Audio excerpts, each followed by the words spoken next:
Millones de personas murieron y todo comenzó con una idea, que un hombre era superior a otro. Adolf Hitler no solo buscó conquistar Europa, buscó borrar del mapa a un pueblo entero. ¿De dónde nació su odio? ¿Fue una locura personal o un plan cuidadosamente sembrado durante siglos? Hoy revelaremos las verdaderas razones detrás del odio de Hitler hacia los judíos y cómo ese odio se transformó en el Holocausto, el crimen más atroz de la historia moderna. Antes de comenzar, suscríbete y activa la campana, porque entender el pasado es la única forma de no repetirlo. El odio que cambió al mundo. El siglo XX comenzó con una Europa herida. Las guerras, la pobreza y el resentimiento social habían dejado cicatrices profundas. En medio de este caos, surgió un hombre que canalizó toda la frustración de una nación hacia un solo enemigo: los judíos. ¿Pero por qué? ¿De dónde nació ese odio enfermizo que culminó en el Holocausto, uno de los crímenes más atroces de la historia humana? Para entenderlo, debemos retroceder mucho antes de Hitler. En Europa, el antisemitismo llevaba siglos sembrando veneno. Desde la Edad Media, los judíos habían sido culpados por pestes, crisis económicas y por la muerte de Cristo. Fueron expulsados de países, confinados a guetos, marcados como diferentes. Pero el siglo XIX trajo algo nuevo: el antisemitismo moderno, una ideología que ya no se basaba en religión, sino en raza. Se comenzó a hablar del pueblo ario como superior y de los judíos como un peligro biológico para la pureza de la nación. Adolf Hitler, nacido en Austria en 1889, creció en ese ambiente. En Viena, la ciudad donde pasó sus años de juventud, el antisemitismo era parte del discurso político. Los periódicos, los carteles y los discursos de líderes locales repetían la misma idea.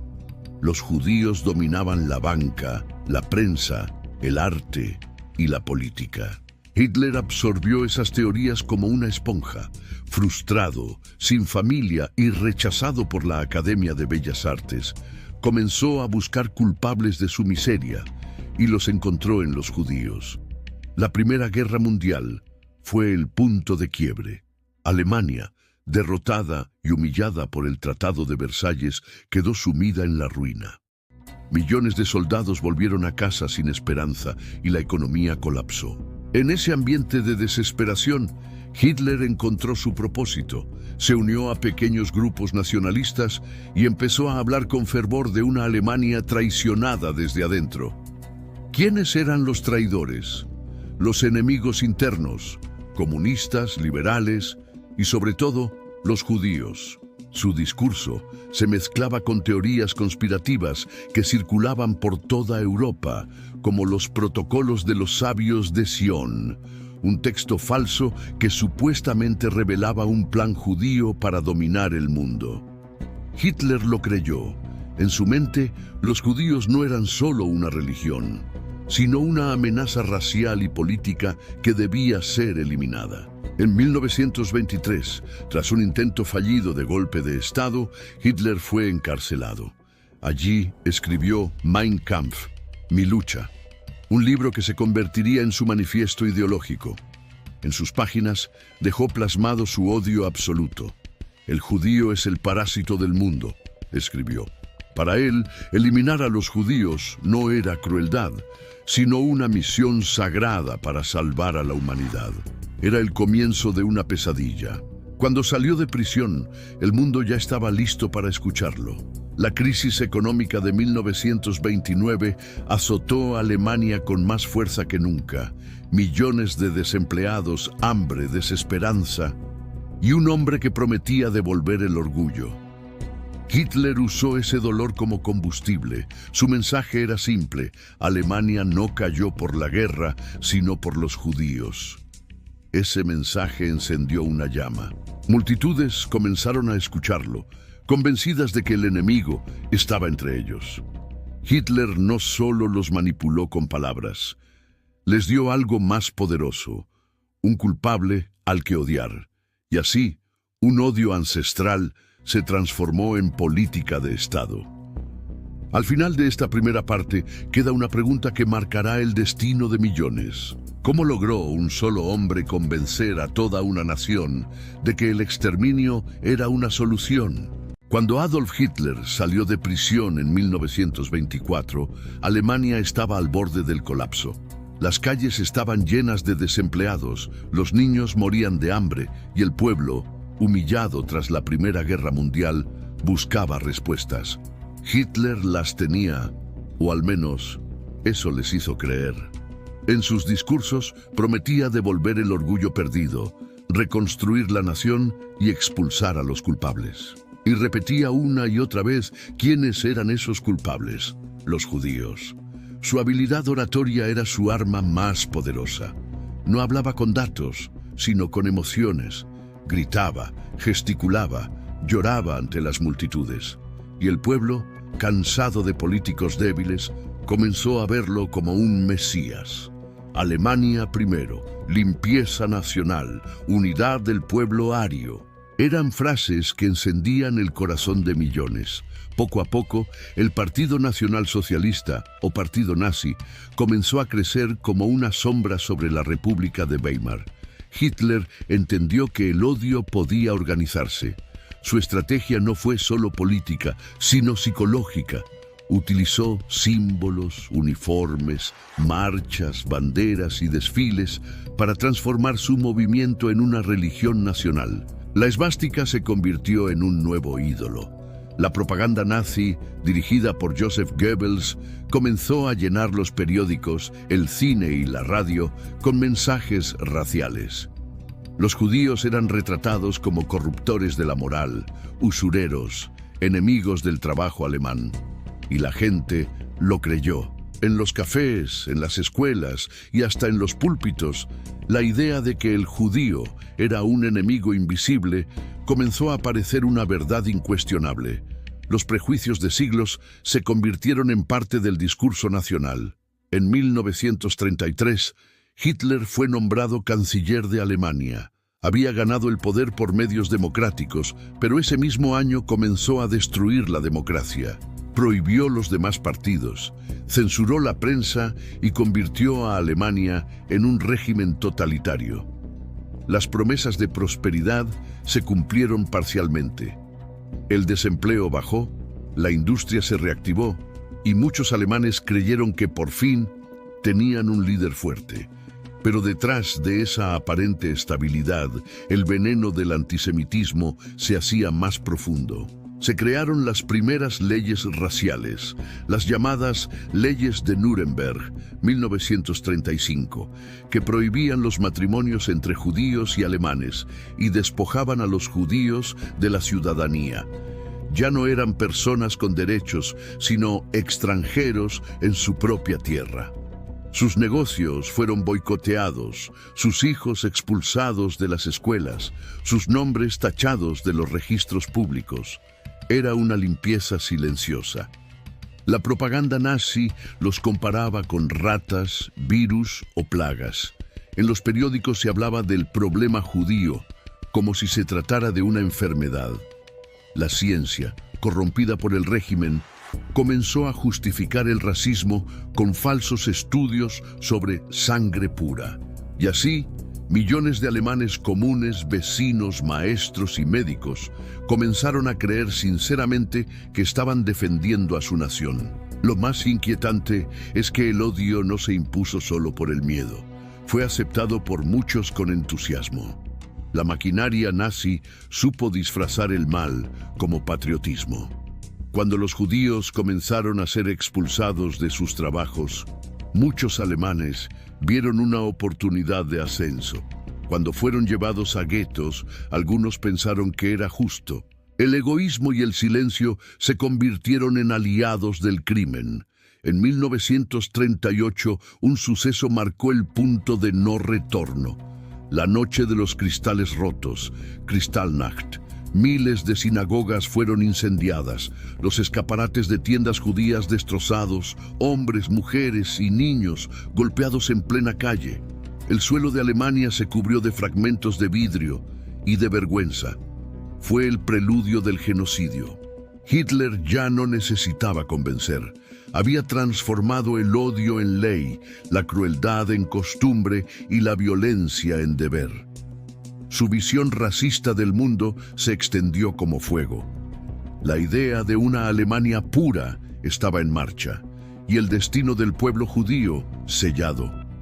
En los años siguientes, mientras Europa se encaminaba a la guerra, el nazismo perfeccionaría su maquinaria de persecución.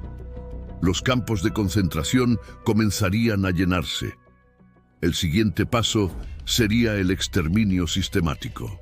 El hombre que había culpado a los judíos de todos sus fracasos personales había logrado lo impensable, convencer a una nación entera de que destruirlos era un acto de justicia. Y el mundo aún no sabía el precio que estaba a punto de pagar. El año era 1941.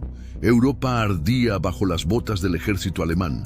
Hitler había conquistado Polonia, Francia, Bélgica, los Países Bajos y gran parte del continente.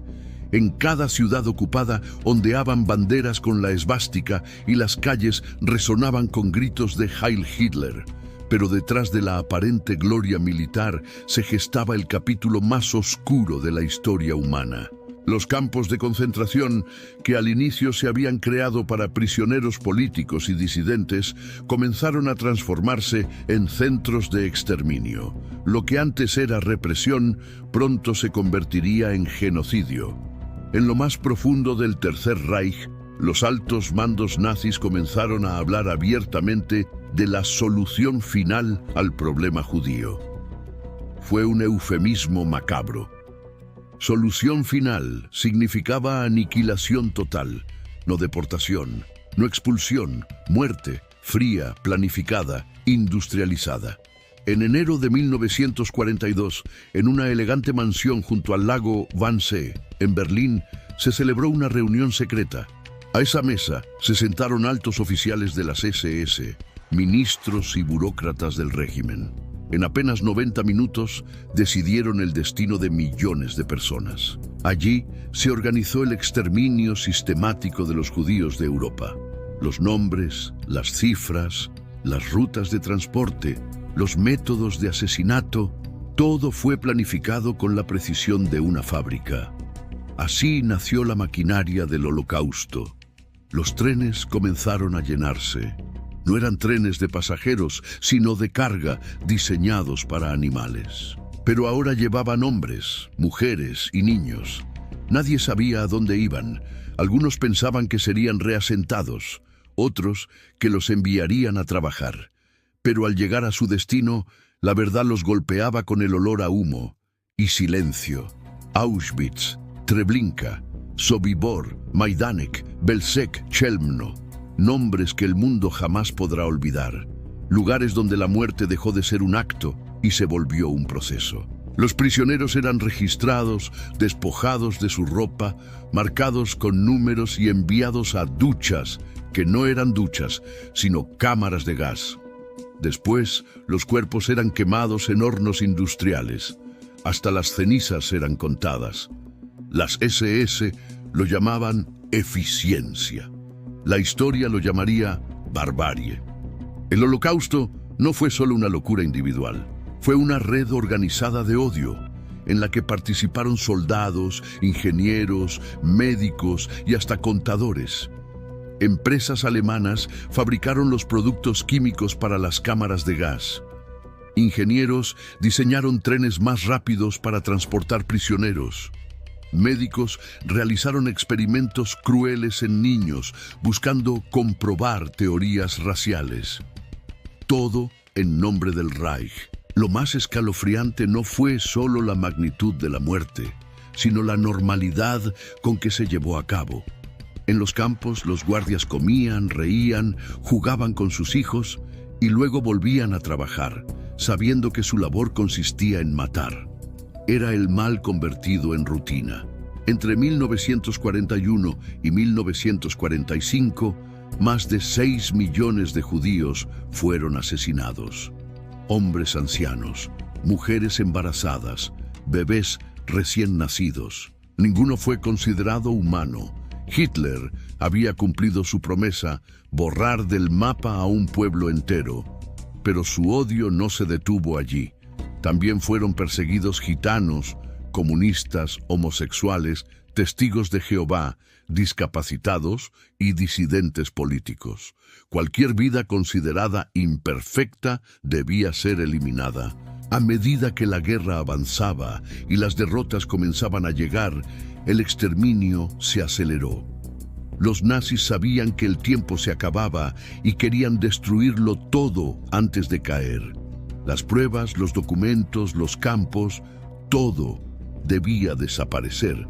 Pero no lograron borrar el horror. Los sobrevivientes serían los testigos del infierno.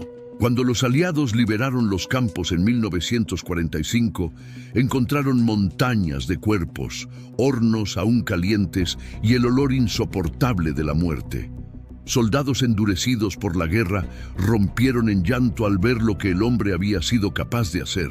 Y entonces el mundo entendió la magnitud del mal que había nacido del odio. No fue solo una guerra, fue un intento sistemático de borrar la existencia de un pueblo. Hitler había fracasado militarmente, pero su ideología dejó una cicatriz eterna en la humanidad. Una advertencia que sigue resonando. Cuando el odio se convierte en ley, el infierno se vuelve real. A comienzos de 1944, el imperio de Hitler parecía inmenso, pero en realidad comenzaba a desmoronarse desde dentro. El sueño del Tercer Reich, aquel que debía durar 1000 años, se estaba desvaneciendo en menos de una década. Las tropas soviéticas avanzaban desde el este, los aliados desde el oeste, y la resistencia en los territorios ocupados crecía cada día. Sin embargo, mientras el mundo se rebelaba contra la tiranía, Hitler se encerraba cada vez más en su propio delirio. Convencido de que aún podía ganar la guerra, rechazaba los consejos de sus generales. En su mente, los reveses no eran culpa de su estrategia, sino de traidores. Y una vez más, de los judíos.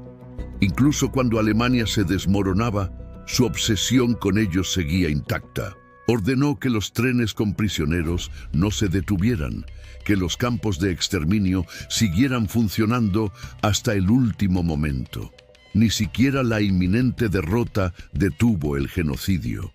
Mientras Berlín se llenaba de ruinas y las bombas caían día y noche, el Führer seguía predicando sobre pureza y sacrificio.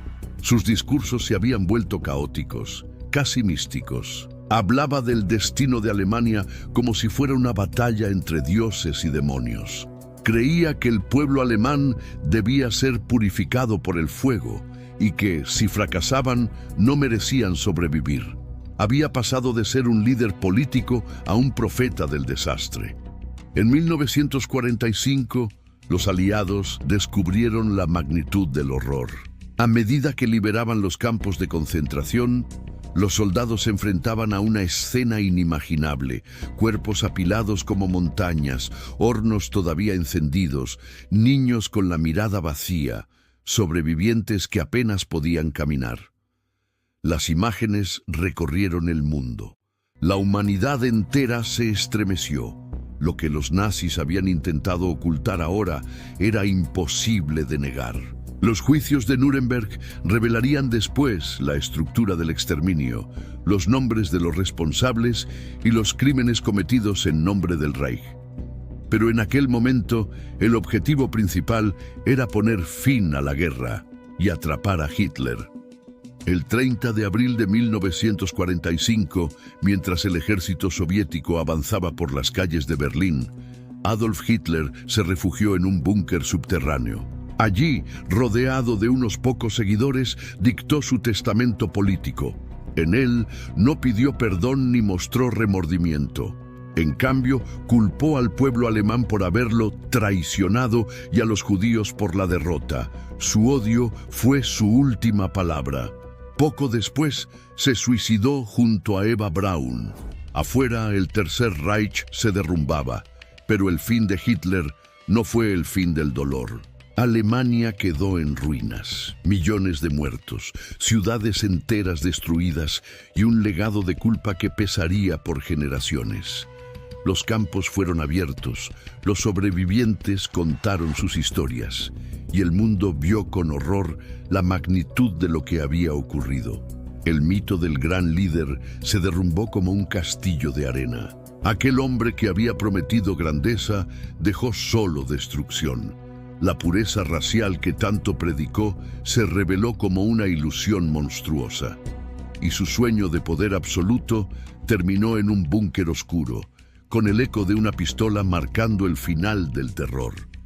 Tras la caída, el mundo comenzó a hacer las preguntas que aún hoy resuenan. ¿Cómo pudo pasar? ¿Cómo una nación entera, culta, avanzada, amante del arte y la ciencia, pudo caer bajo el hechizo del odio? La respuesta no está solo en Hitler, sino en la humanidad misma, en la capacidad del ser humano para justificar el mal cuando se disfraza de justicia, en el miedo que convierte a los pueblos en cómplices, en la indiferencia de quienes miraron hacia otro lado. El derrumbe del Tercer Reich no fue solo militar, fue moral. El mundo había visto hasta dónde podía llegar la oscuridad del alma humana cuando la mentira se convierte en verdad y el odio se viste de bandera. Y aunque Hitler murió, su ideología no desapareció del todo. En las sombras, en discursos extremistas, en fanatismos disfrazados de patriotismo, su veneno sigue buscando nuevos cuerpos donde habitar. Por eso, recordar no es solo mirar atrás, sino impedir que el pasado vuelva a repetirse. La guerra terminó, pero el silencio que quedó fue más pesado que las ruinas. Las ciudades de Europa estaban destruidas, los campos cubiertos de ceniza y millones de voces apagadas esperaban ser escuchadas. El mundo había visto el infierno con sus propios ojos. Y por primera vez, la humanidad entera tuvo que enfrentar una pregunta que sigue resonando hasta hoy. ¿Cómo fue posible? Las imágenes de los campos liberados recorrieron el planeta.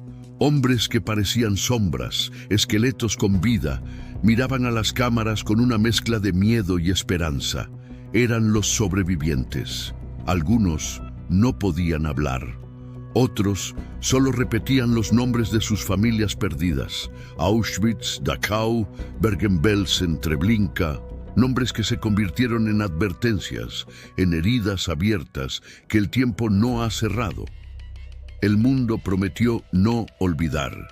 Se crearon tribunales internacionales, como el de Nuremberg, donde los líderes nazis fueron juzgados por crímenes contra la humanidad.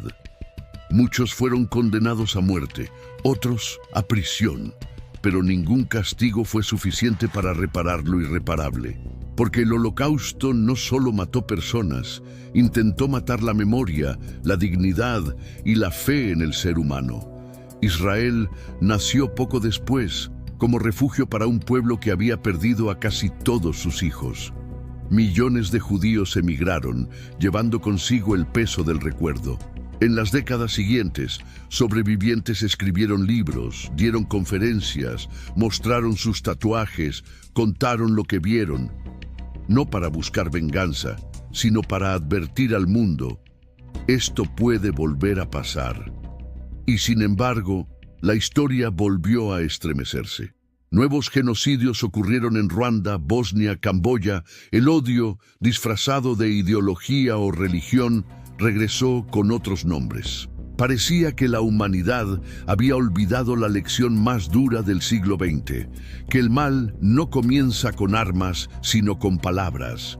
El legado del Holocausto no está solo en los libros o en los museos, sino en la conciencia colectiva.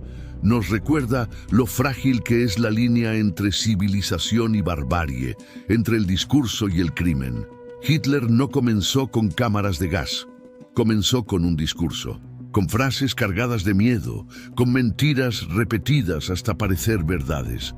Por eso, cada vez que alguien divide, señala o deshumaniza a otro, El eco del nazismo vuelve a escucharse. El odio que destruyó a millones nació del silencio de muchos. Los vecinos que callaron, los periodistas que no escribieron, los políticos que miraron hacia otro lado. Ese silencio fue el cómplice del horror.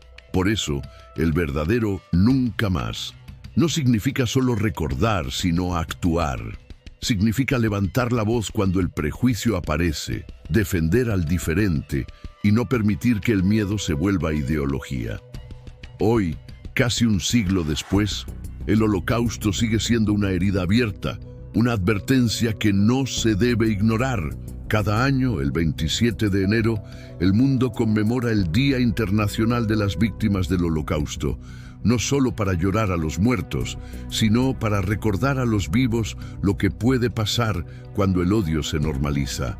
Los sobrevivientes que aún quedan, ya ancianos, repiten las mismas palabras con lágrimas en los ojos. No olviden, no lo repitan, porque cuando la memoria se apaga, la historia vuelve a encender sus hogueras.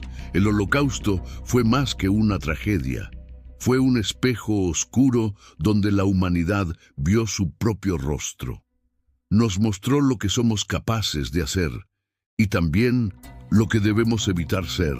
El mal no nace de la noche a la mañana, nace cuando dejamos de ver al otro como un ser humano. Y por eso, mientras existan quienes recuerden, mientras alguien pronuncie los nombres de los que fueron borrados, el mal no habrá ganado del todo. El fuego del odio puede destruir, pero la luz de la memoria puede impedir que vuelva a encenderse. El Holocausto no comenzó con armas, sino con palabras. Comenzó con miradas de desprecio, con silencios, con indiferencia, y terminó con millones de inocentes convertidos en cenizas. No olvides esto: el odio que no se detiene siempre vuelve. Suscríbete si crees que recordar es un acto de amor y resistencia, y escribe en los comentarios: yo elijo recordar.